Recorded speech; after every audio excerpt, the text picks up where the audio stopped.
Has there anything that you've been, over your course of your career, you've been wrong about as far as whether you've made recommendations about or research? Yeah. Oh man, the expose question. Uh-huh. I was wrong about the post-exercise anabolic window for Okay. muscle gains. Yeah. So in 2003, there was this idea brought forth by John Ivey and Robert Portman in a book called Nutrient Timing.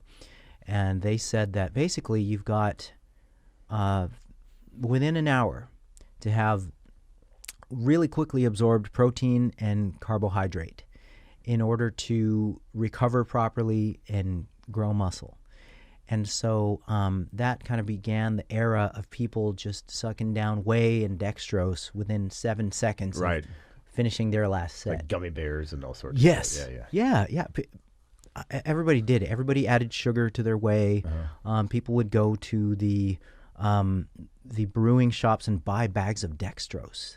That was a thing in the bodybuilding.com forums. Like everyone's like, yeah, I found 2 pounds of dextrose for $5 at the brewing store. And I have to admit that I did that. I bought a bag of dextrose. Okay. All right.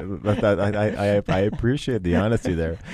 So I mean, it doesn't matter as much now when the timing of the food as much, right? If you're lifting, and I mean maybe if you're like a professional athlete or something, that might be a little bit different. But is it really mattering that much? If we're having our, for me, let's say my 150 grams of protein, does it matter if it's 1 meal, 2 meals, an hour before, hour after exercise? Does it matter?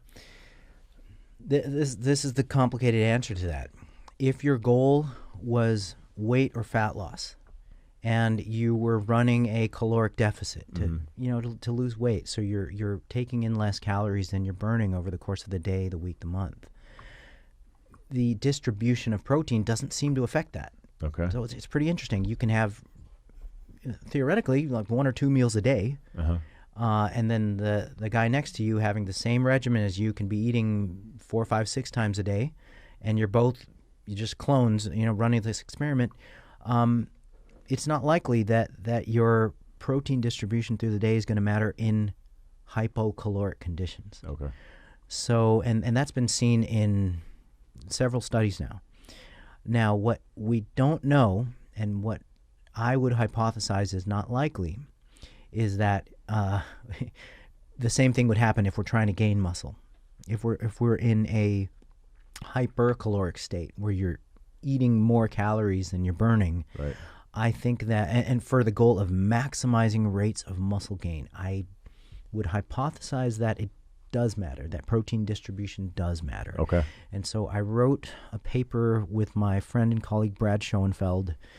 I love to call him Saint Schoenfeld whenever I can, just to troll the man. Yeah. He's got great research on this. Yes.